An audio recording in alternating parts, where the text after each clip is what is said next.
Ladies and gentlemen, welcome to a Heroes of New Earth Gamecast with GameReplays.org. I am the Four Court Jester, and today we have a scrim between TP5, the Pirate Society, and FAP. So, with me today is Senior Strategy Specialist LukDeRiff, and he'll be helping me out today. How you doing, buddy? I'm doing good. As always, looking forward to the game. Of course, having some GR staff members in it, or at least one wholly for the win. And I generally hope it is a good game because it was requested to be casted. Pedo Bear. That's such a great name. Alright, so they're already well into the picking phase, so let's go over the bans quickly here, Luke, if you please. Yeah, we have Thunderbringer, Pebbles, Dr. Repulsor, Hellbringer, Balfagor, and Pharaoh. And I get really confused with the new hero, order that's Bombardier? in. No, with the new heroes, like the way they're in the order that they're displayed now. Right, well they added that extra row per slot there, so they have a lot more empty spots. I guess S2 really has their work cut out for them, but yeah, they are rearranged a little bit. Just a little bit. Yeah, it feels kind of iffy. Well, anyway, we have Thunderbringer as a standard ban these days. So is Dr. Repulsor. We see Devourer not banned, so he's picked. Balfagor, this is patch 1.0.14, so he's got his enormous strength gain and the ultimate. That makes him really dangerous, and thus he's banned. Pharaoh is kind of a situational bans against certain teams. If they have a really strong Pharaoh player, it is quite reasonable. For example, many teams do that against Fnatic MSI.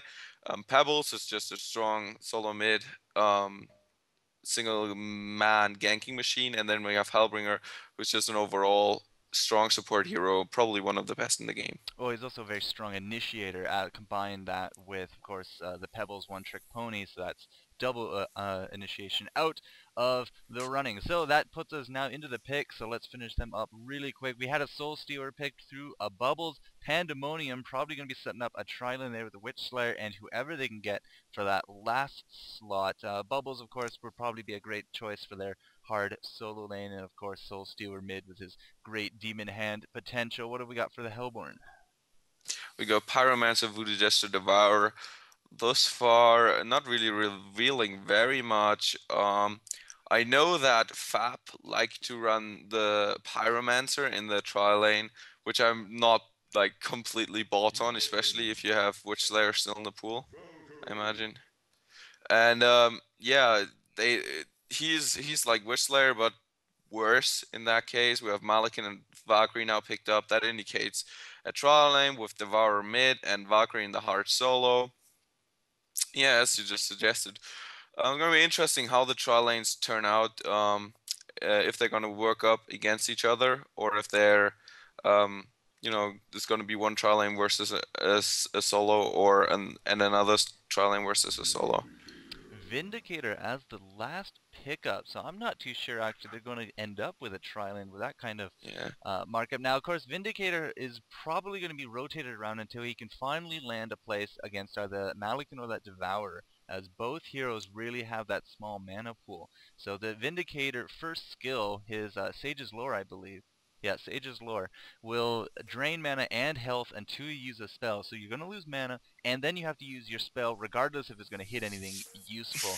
Another great hero he could probably go up against there is probably the Valkyrie, but he's probably going to do a lot more damage against that Devourer, Malikan. Now, who are you thinking for the tri-lanes here if they do go for that? Malikan or Devourer?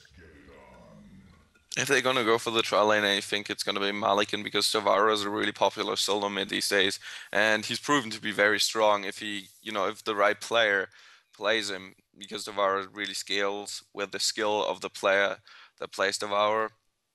I suppose that if FAP pick them up, they have a good Devourer player.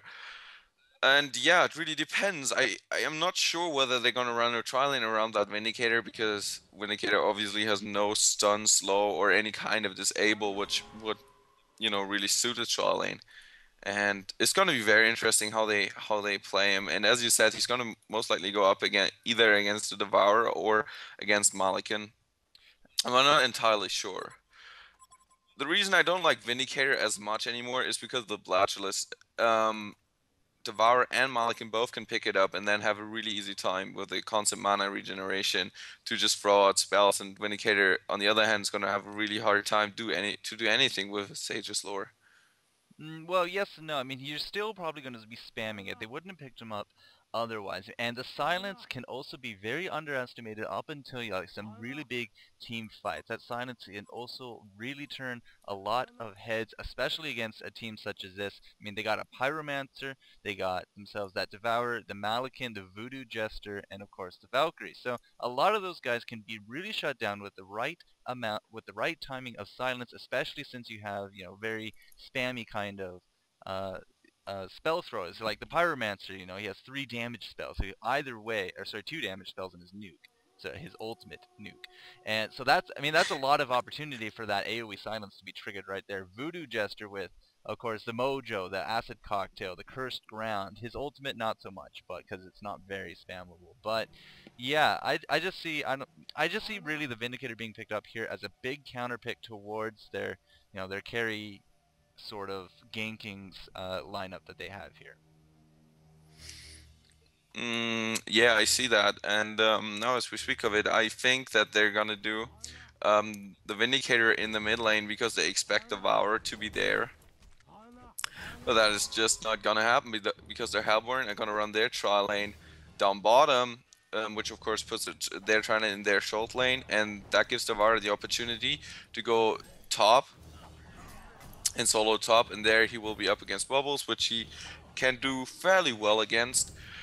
And Vindicator against who's mid now? Valkyrie. Okay, that's gonna do a fair share of damage, but it's not nearly as devastating.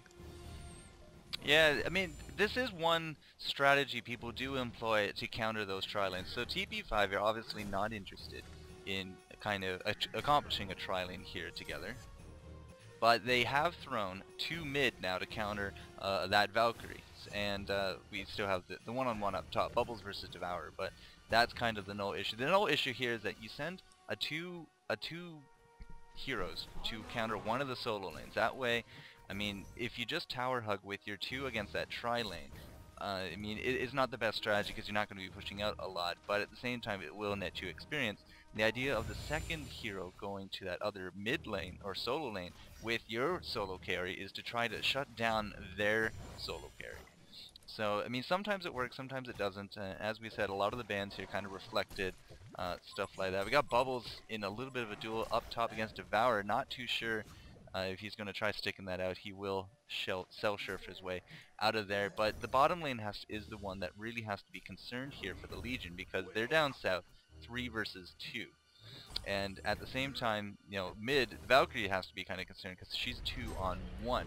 Speaking of a little bit of being concerned, Pandemonium could be in a lot of trouble here as Malikan just really, really wants to take him out, but the sword throw just did not come up in time, and he will not go down. Great little block there with the Switch Slayer, bringing out the graveyard, just showing off a little bit of a threat on that regard. Bubbles is really a great solo lane simply because of the reason you're missing that hook just barely of his cell surf. He affords him a lot of movement, a lot of survivability against a Devourer though, especially with Cadaver armor with that inherent magic resistance. I don't see him winning that lane whatsoever. Yeah, but I think that the great thing about Bubbles is even if he doesn't win the lane, he definitely has a good chance of sticking around. But Devourer is just a really scary hero, and this is just before the nerf to Devourer, so he's even stronger and just normally permaban. So yeah, it is the first game that I hope that the Devourer will do really well because of all of the last games that I've seen, Devourer really did a terrible job, and no matter who played him, it seemed to turn out the way that there was just absolutely no love for Devourer in those games. So it's definitely good to see him do a very good job here. This tri-lane down south is being very aggressive. They're really up against the defense tower here, but at the same time, you'll notice that Panda is actually no longer there. He's come up top because he's getting forced out of the lane by a lot of harassment, a lot of pressure. Missing heroes in a tri-lane indicates, they're out moving about. So what do they want to do? They want to see what they can do about this level 5 Devourer, but I'm not too sure exactly what they can do, even if there's 3 of them. That's a level 2 Panda, level 2 Witch Slayer, and wherever Bubbles went. Oh, okay, I see. Actually, they're going to be swapping. Bubbles will be now taking his level advantage down south. A ranged hero definitely is going to be a lot more of a nuisance of himself than that Panda Witch Slayer combination will, but I don't know. I mean, that Bubbles is level 4, Devour is level 5. I'm not too sure if this level swap's the best of ideas. Now, to counter that, Voodoo Jester is now psychoed up top, so we have abandoned the tri-lane officially. Yeah. I don't know, good idea, bad idea? I'm not entirely sure because especially the Pandemonium and the Witch Slayer especially they're so underleveled, and if Devour just lands one hook on the Witch Slayer is dead.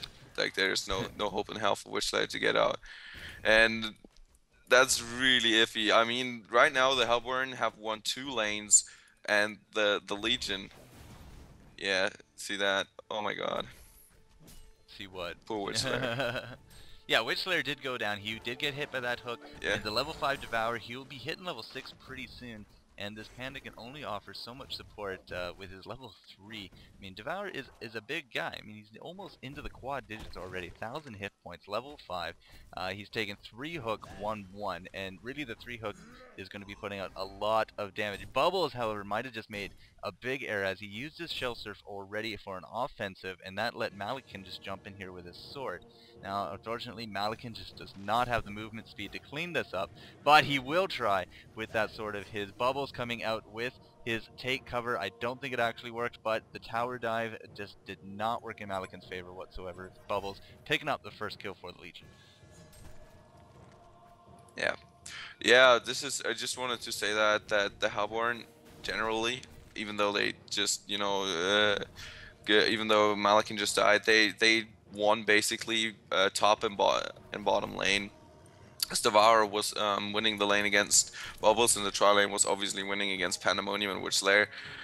And that gave them kind of an advantage, because if you have a Valkyrie that's kept down, okay, that is not basically the situation that you want, to be in.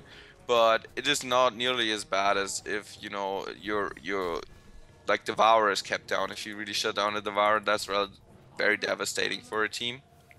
And more than a Valkyrie, because Valkyrie still got her arrow, which is just a huge help, and she can help still, even though she's a bit underleveled. But really, in this way, it's not working out for the Legion thus far. I think, in my opinion, at the very least. Well, the only lane they are doing a good job in, as you said, was that mid Soul Stealer and Vindicator 5 and 4 combo against this Valkyrie, who is 4. She is getting zoned out pretty easily here. I mean, her skills have long cooldowns, and she does not have the best of mana pools. So this Vindicator is a big threat to her, and basically she's getting zoned out of that no problem by them. So they are doing, exactly what they want to be doing in that mid by shutting down that solo. But Bubbles, however, going to get hit by that hook, and now being tower hit by all that, he's not going to get away, however, and Panda can only do so much. Look at the health pool on these two Hellborn. That was gutsy and risky. It looks like Solstier is going to use haste in the middle to take down that Valkyrie. So as I said, they are doing exactly what they want to do in that mid, which is keep down that other carry role for that Hellborn team. But what is going on down south? It looks like they put Witch Slayer down here to kind of clean up a little bit of experience, but he's pretty squishy, kind of getting zoned a lot. We have Panda now come down south, but he has no mana for anything. I wonder if they're going to capitalize upon this fact, but at the very least, Pyromancer is going to try to start zoning them out. Give Malakin all that fancy and juicy farm. Yeah, but that is the problem that you get with lane swaps. It's just simply that if you swap too late and your lane is failing and then you swap, then you put basically underleveled heroes, underfarmed heroes in lanes that they don't want to be in, and this is not working out for the Legion. This is just a really bad start. Just really terrible start, because if you have to adapt too much to the enemy play and you don't adapt early enough, you don't react quick enough, then you will be under huge pressure, and I think the Legion are feeling that right now. Pressure is probably the word of the day, at least at this point, because looking at that Devour, 2 kills, nearly landing these hooks. But not quite, but nearly. It looks like Panda's in a little bit of trouble, but that Witch Slayer support coming in going to be helping them out. Panda, however, that was not the best idea, as now he's going to be chased. Still, keep running, dude. Keep running. But yeah, that was very, very near fatal for him there. Soul Steer, however, seems to have a haste rune. He's going